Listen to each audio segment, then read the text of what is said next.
I've had some issues with one of our cats who has been basically trashing my craft table trying to get to a window. And after fighting with her once again, I decided that was it. I'm going to make her a shelf that she can sit at the window and still protect the things that I have on my craft table. After measuring the space I wanted to put the shelf into, I dug around in the basement and found a couple of 1x4s that were salvaged from who knows where.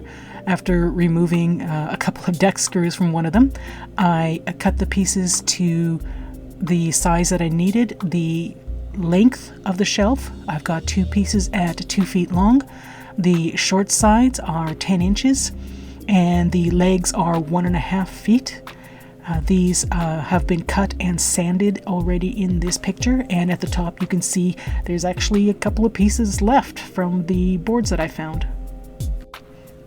The top pieces will form a sort of a box to hold the legs, and after playing around, this is the arrangements that I decided to have for how the pieces will be attached to each other.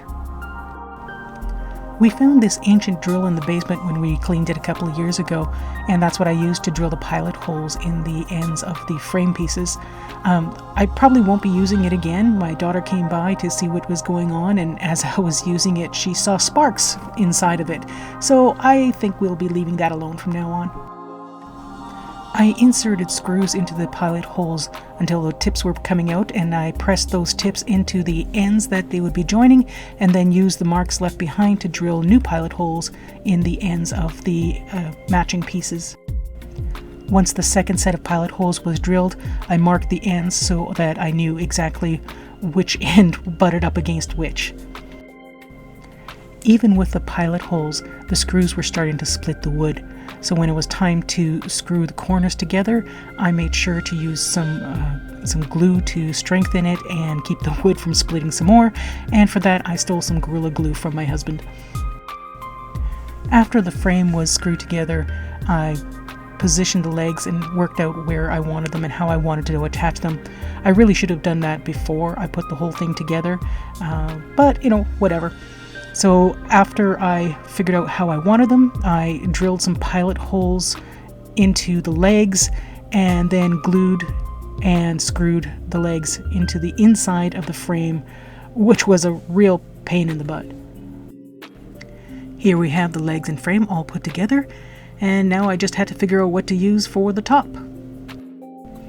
After finding and rejecting a few possibilities, I found a single board that was long enough that I could cut to length, and the board itself was 5.5 inches, which was just wide enough for the shelf that I was making. The first thing I had to do with the board I found was give it a thorough scrub of years of dust and cobwebs. The finished dimensions of the frame worked out to be 2 feet 1 inch long and 11 inches wide. So the board was cut into 2 foot 2 inch pieces, and then it was sanded down, and the 2 pieces together fit perfectly on top of the frame.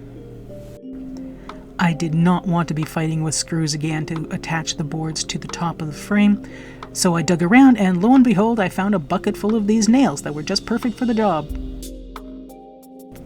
What I should have done at this point was add some cross pieces lower down on the legs for extra stability, but to be honest, I just didn't feel like it. And here we have the anxiety bear herself testing out her new shelf. Hopefully this will keep her from digging around in my stuff, trying to get at that window. After she's been on and off it a few times, I've decided I should probably take about, as much as 6 inches off the legs, and then find some way to secure it against the wall. The last thing I want is to have the whole thing come crashing down just because she's trying to get on or off of it. And there we have it, a cat shelf made out of scrap bits and pieces I happen to have lying around.